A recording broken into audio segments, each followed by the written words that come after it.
Good morning students, कैसे हैं आप सब।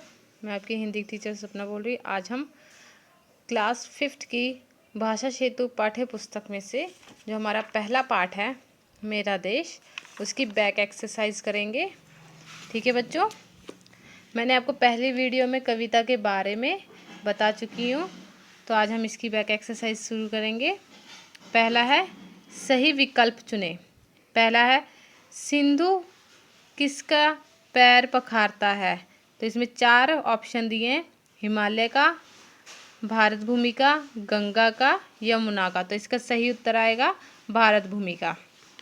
उसके बाद है पहाड़ियों में क्या झरते हैं। पहला है झरने, फूल, पत्तियां और चौथा है ओश। तो झरने, पहाड़ियों से क्या झरते हैं, झरने झरते हैं। तीसरा क्वेश्चन है भारत को कवि ने क्या बताया है। तो पहला है जन्मभूमि, धर्मभूमि, कर्मभूमि या सभी। तो बच्चों कविता जब मैंने आपको पढ़ाई थी तो उसमें ये सब नाम आए थे। तो कवि ने भारत को जन्मभूमि, धर्मभूमि, कर्मभूमि ये सभी का है। तो चौथा इसका जो सही आंसर आएगा। उसके बाद चौथा प्रश्न है गीता का उपदेश किसने दिया। तो पहला है ऑप्शन श्री कृष्ण ने, श्री राम ने, तीसरा है वेद व्यास ने या चौथा तुलसीदास ने। तो इसका सही उत्तर आएगा श्री कृष्ण ने। ठीक है बच्चों, उसके बाद है 5वां प्रश्न। 5वें प्रश्न में बच्चे इस कविता के अनुसार भारत देश का सुयश किसने बढ़ाया। तो इसका पहला ऑप्शन है कृष्ण ने, राम ने, गौतम ने या सभी ने। तो इसका आंसर आएगा बच्चों सभी ने भारत का जो सुयश बढ़ाया। 6वां प्रश्न है प्रस्तुत कविता के रचयिता है। प्रस्तुत कविता के रचयिता है। कौन है इसके रचयिता, किसने ये कविता लिखी है। तो पहला ऑप्शन है सोहनलाल त्रिवेदी, हजारी प्रसाद त्रिवेदी, महावीर प्रसाद त्रिवेदी, सोहनलाल महतो वियोगी। तो बच्चों मैंने आपको शुरुआत में बताया है किसने ये कविता लिखी है, सोहनलाल त्रिवेदी जी ने। तो सही उत्तर ये आएगा। उसके बाद बच्चों मैंने आपको पहली वीडियो में क्वेश्चन आंसर करवा चुकी हूँ। उसके बाद है नीचे लिखे उत्तरों में से सबसे सही उत्तर पर टिक यानी सही का चिन्ह लगाओ। तो बच्चों ये 4 ऑप्शन है, इसमें जो सही है उस पर हम टिक का चिन्ह लगाएंगे। पहला है हमारे देश को अनेक प्रकार के युद्ध करने पड़ते हैं। क्या ये सही है, नहीं। उसके बाद दूसरा है हमारे देश में गौतम बुद्ध ने जन्म लिया। ये सही है, तो हम इस पर सही चिन्ह लगाएंगे। तीसरा प्रश्न है श्री कृष्ण ने धर्म के लिए युद्ध तथा बुद्ध ने शांति व अहिंसा का संदेश दिया था। सही है। उसके बाद चौथा है हमें इस भूमि पर युद्ध करने ही पड़ते हैं। गलत है, तो इसमें बोला सही पर चिन्ह लगाना, तो हमने सही पे चिन्ह लगाए हैं। उसके बाद है बच्चों नीचे दी गई पंक्तियों का अर्थ लिखो। ये आप सभी ने अपनी कॉपियों पे हिंदी की जो फेयर नोटबुक है उस पे लिखना है। पहले कविता ये पंक्ति पढ़ते हैं।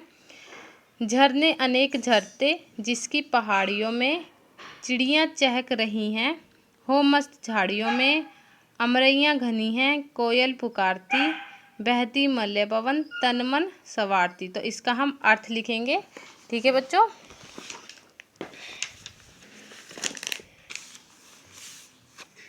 तो बच्चों ये देखो मैंने इसका अर्थ लिखा है। इसका उत्तर आएगा भारत देश में भूमि पर पहाड़ियों में अनेक झरने बहते हैं, यहाँ चिड़ियाँ चहक रही हैं, आमों के बागों में कोयल बोल रही है, मल्य वायु भारत के तन मन को संवार रही है। ये इसका उत्तर है। ठीक है बच्चों, ये सब आपने अपनी हिंदी की फेयर कॉपी पे लिखना है। उसके बाद है पंक्तियाँ पूरी करो। तो बच्चों ये पंक्ति आधी लिखी हुई है, इसे हमें पेंसिल से पूरी करनी है। जन्मे जहाँ थे रघुपति, जन्मी जहाँ थी सीता, श्री कृष्ण ने सुनाई थी बंसी पुनीत गीता, गौतम ने जन्म लेकर जिसका सुयश बढ़ाया, जग को दया दिखाई, जग को दिया दिखाया। ये पंक्ति बच्चों हमारी कविता का तीसरा पैरा है, तो वो लिखा हुआ है। उसके बाद है इस कविता में प्रयोग किए गए कोई 5 तुकांत शब्द लिखने, जैसे चूमता झूमता, एक जैसे शब्दों, लहर शहर, पहाड़ी झाड़ियों, तन मन, पुकारती सवारती, सीता गीता। ठीक है बच्चों। उसके बाद है पढ़ो समझो और लिखो। संज्ञा और सर्वनाम शब्दों की विशेषता बताने वाले शब्दों को विशेषण कहते हैं। जैसे कि विशेषता बनाई जाती है उन्हें विषय कहते हैं। जैसे उदाहरण दिया ऊंचा हिमालय, जो ऊंचा हिमालय में ऊंचा विशेषण है और हिमालय विषय है। तो हमें ऐसी कोई 5 विशेषण और विषय लिखने हैं। पवित्र यमुना, पवित्र इसमें विशेषण है, यमुना विशेष है। मस्त झाड़ियों, मस्त में विशेषण मस्त है, झाड़ियों विषय है। मल्य पवन, मल्य पवन में बच्चों मल्य विशेषण है, पवन विषय है। उसके बाद है पुनित गीता, पुनित गीता में पुनित विशेषण है, गीता विषय है। फिर है पुण्य भूमि, पुण्य विशेषण है, भूमि विषय है। उसके बाद है ऐसे शब्द या शब्दांश जो किसी शब्द में शब्द से पहले लगाकर उस शब्द के अर्थ में परिवर्तन करते हैं, उसे उपसर्ग कहते हैं। जैसे हमने कोई शब्द लिखा यश, उसके आगे सु लगा दिया तो सुयश बन गया। उसके बाद है कर्म, कर्म के आगे हमने सु लगाया तो सुकर्म बन गया। ऐसे बच्चों इस 10 शब्द लिखे उनके आगे सु शब्द का प्रयोग करेंगे तो शब्द बदल जाएंगे। ठीक है बच्चों। उसके बाद है पर्यायवाची, पर्यायवाची बच्चों ये 4 पर्यायवाची लिखे हैं।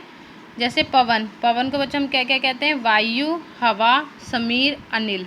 उसके बाद है अमरैया, अमरैया को हम आम, आम्र, पिक बंधु, सहकार।